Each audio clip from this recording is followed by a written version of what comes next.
The jazz trio played softly in the background as I smoothed the fabric of my forest green midi dress. Elegant but understated for my cousin Rachel's vineyard wedding. Nothing that screamed for attention. That had always been my style. Stay out of the spotlight. Let others claim it and focus on the work. My father, Daniel Whitaker, stood by the rustic bar, impeccably dressed in his tailored linen suit, surrounded by his usual circle of business partners. At 61, he still commanded a room like he owned it, because usually he did.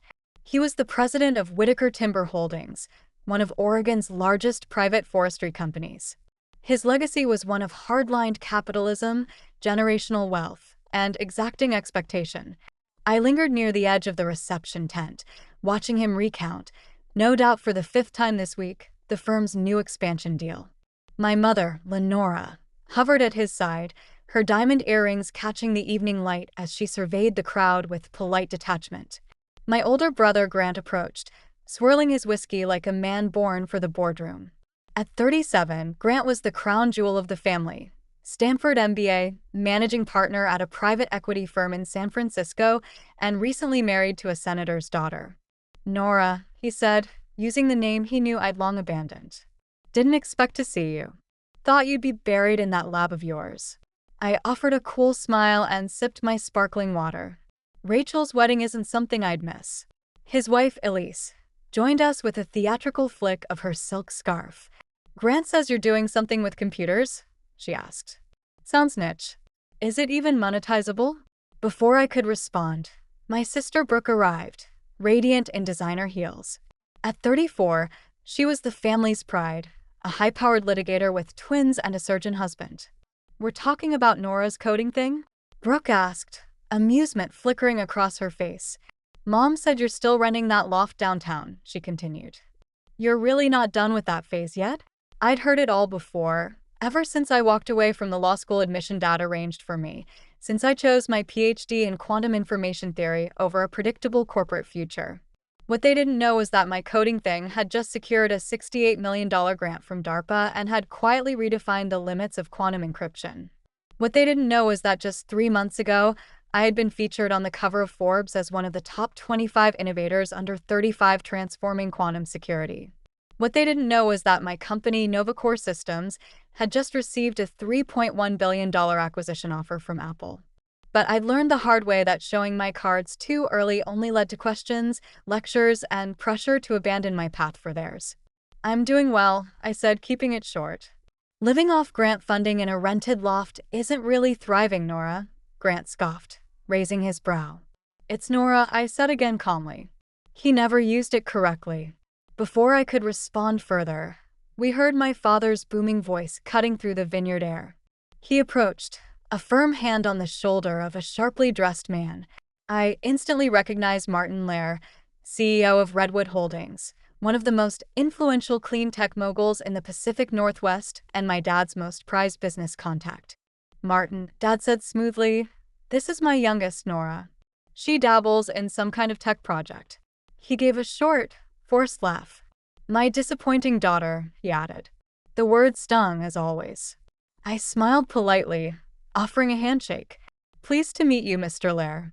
Martin took my hand, his expression shifting to curiosity. He studied my face closely, then pulled out his phone, scrolling quickly through what looked like a digital magazine. Wait, he said, his voice rising with recognition. Aren't you? He turned his phone to my father. My photo was on the screen. Professional portrait, crisp navy blazer, quantum schematics behind me. The headline read, Dr. Nora Whitaker, 33-year-old CEO of NovaCore, cracking the code of quantum security. Silence fell instantly.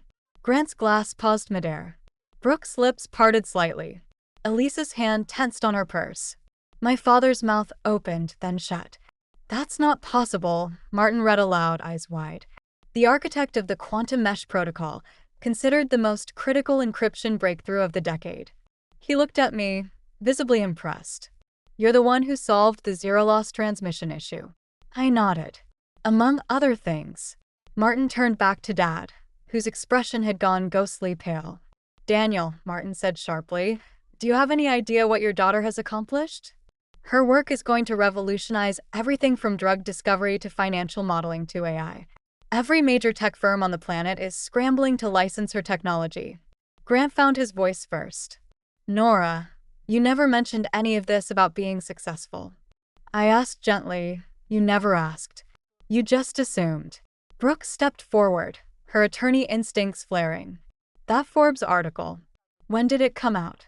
3 weeks ago, Martin answered, glancing at me before continuing. The same week, Apple confirmed a $3.1 billion acquisition bid for Nova Core Systems. He scrolled. Here it is. Elise gave a soft gasp. My father's face had shifted from pale to ashen. But you live in that tiny loft, my mother said, suddenly appearing at his elbow. She must have heard the growing crowd. You drive that old Honda? I live modestly by choice, I replied, calm and steady.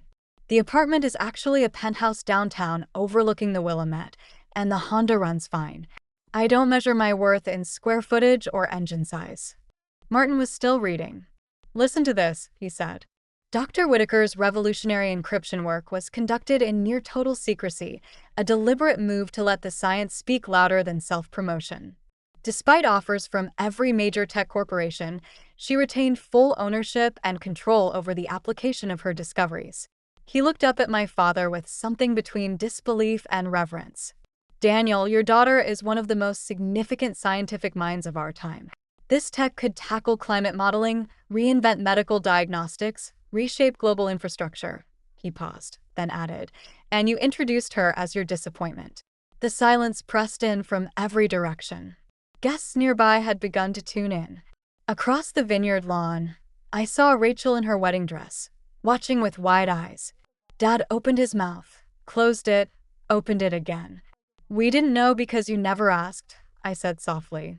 8 years ago, you decided that because I didn't take the path you carved, I was a failure. You never once considered that I might be building something bigger. Grant's hand trembled slightly as he lowered his glass. The consulting gig, he murmured. You turned it down for this. I turned it down, I said, because I had work that mattered, and I needed the space to do it without being boxed in by your expectations. Brooke was doing silent math behind her polished expression. The acquisition, $3.1 billion. What's your stake, Nora? I gave her a measured smile. I retained 73% ownership when I took on investors 2 years ago. That values my share at just over $2.26 billion. The number hit them like a wave. Elise actually reached for Grant's arm for balance. He sat down heavily on the edge of a nearby wine barrel. My father stared like he'd misheard. $1 limestone billion, he whispered. On paper, yes, I replied. But the money was never the point. The goal was solving real problems, advancing secure communications, pushing the limits of what's possible in tech, creating tools that help people. Martin Lair studied my father with a narrowed gaze, then asked, Daniel, how does it feel to know your disappointing daughter is now one of the youngest billionaires in North America? The question cut with intention. I watched my father, not just grappling with the revelation of my success, but with the consequences. Martin wasn't just a guest. He was a key investor in Dad's professional circle. And now he'd witnessed my father publicly dismiss someone more accomplished than almost anyone at this wedding. I'm proud, Dad said at last. But the word rang hollow. Are you? I asked quietly.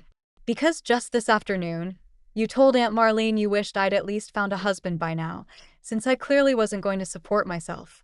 His face drained of color. Brooke looked mortified. Grant stared at me like he didn't recognize the person in front of him. Nora, he muttered, dazed. My mother stepped in, voice smoothing into her practiced tone for social emergencies. We've always been proud of you, sweetheart. We just didn't understand. You didn't understand, I said calmly, because you never tried. Every time I talked about my research, you either changed the topic or told me I was wasting my potential. Martin was still watching, intrigued. Dr. Whitaker, if I may, what's next for you? I nodded. I'll be leading Microsoft's new quantum research initiative and launching a foundation to fund underrepresented scientists. Remarkable, Martin said. Then he turned back to my father. Daniel, you do realize your daughter is going to change the world. Just then, the wedding coordinator called for the cake cutting. If stories like this make you pause, reflect, or feel seen. Don't miss what comes next. Tap subscribe and follow along as the truth unfolds in ways no one at that vineyard ever expected. As the guests began drifting toward the main reception tent for the cake cutting, Martin Lair lingered beside me. "Dr. Whitaker," he said, "I'd love to explore potential collaborations between Novacor and Redwood Holdings. We're actively integrating quantum-ready systems into our next-gen infrastructure projects. I'd be happy to discuss that," I replied, "though after the acquisition closes, you'll want to coordinate with Microsoft's Quantum Research Division." "Of course," he said, slipping a card into my hand. "Here's my direct line." Then he turned to my father. "Daniel, I'll expect a detailed briefing on this at our next board meeting. I want to understand exactly how Redwood can align itself with these advances." With a polite nod, he walked off, leaving behind a stunned silence in our small family circle. The reception buzzed around us, but we remained still, like time had slowed in our corner of the vineyard. Grant finally spoke. "Nora, why didn't you tell us? Would you have believed me?" I asked softly. "Or would you have rolled your eyes again, like when I mentioned quantum entanglement at Thanksgiving and Dad told me to stop trying to sound smarter than everyone else?" Brooke, always scanning for angles, spoke next. "Have you addressed the tax structure on this acquisition? It's a big number." I smiled.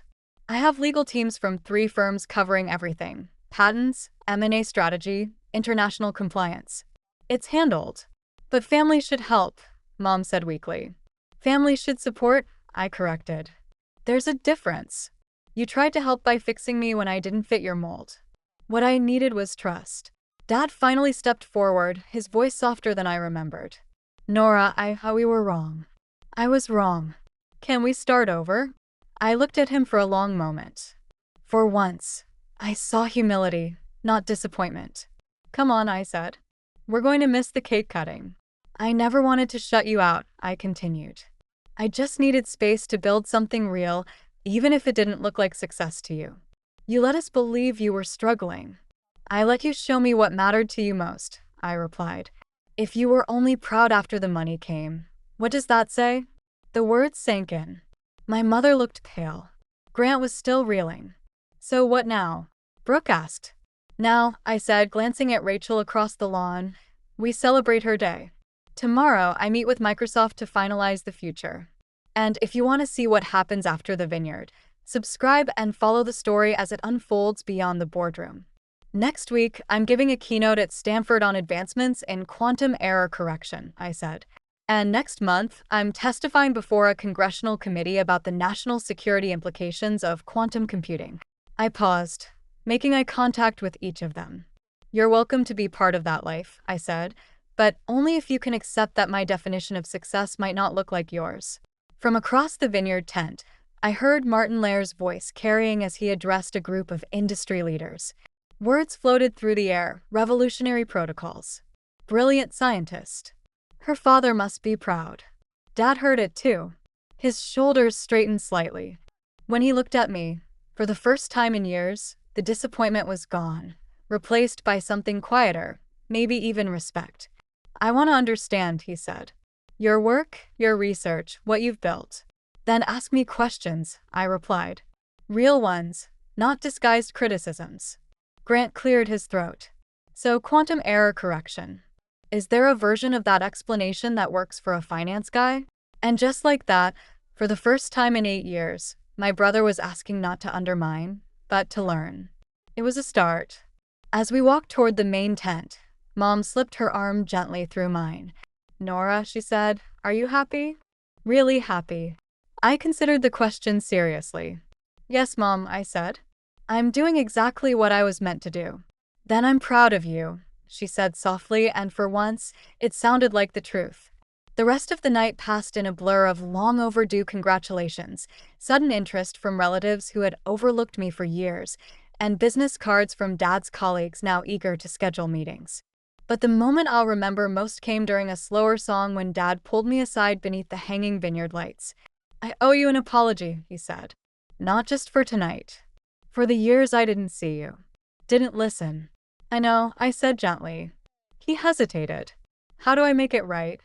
I thought of all the dinners where I'd been asked when I'd get a real job, all the blank stares when I tried to explain my work, All the quiet nights wondering if I'd made a mistake in choosing purpose over approval. Start by believing in me, I said, especially when you don't understand what I'm doing. He nodded slowly. Deal. As the guests began to say their goodbyes, Martin Lair approached one last time. Dr. Whitaker, he said, I meant what I said earlier. This might be the most memorable wedding I've ever attended. He glanced toward Dad. Your father is a lucky man, whether he realizes it or not. Thank you, Mr. Lair, I replied. One more thing, he added, lowering his voice. Redwood is always looking to stay ahead of the curve. I'd like to schedule a formal conversation about a partnership. I smiled. My assistant will reach out next week. As he walked away, Dad came to stand beside me.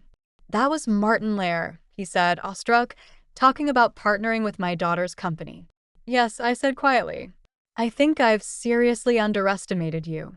Just beginning to realize that, I teased. He laughed, a sound I hadn't heard aimed at me in years. Fair point.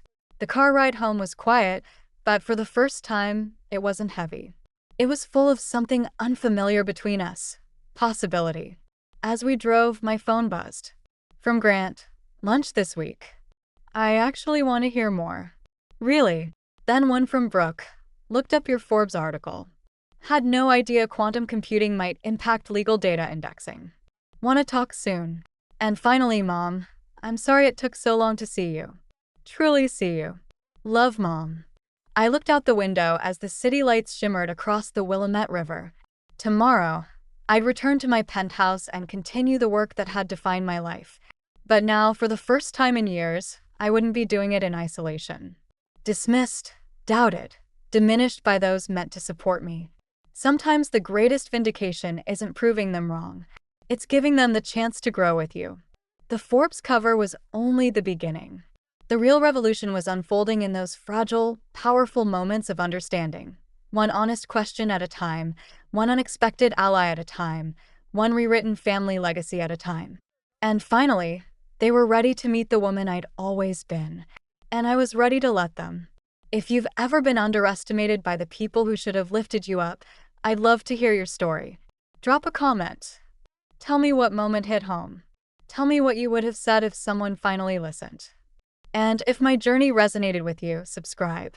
Not just for me, but for every quiet fighter out there, proving that worth isn't measured by approval. It's measured by the courage to keep going.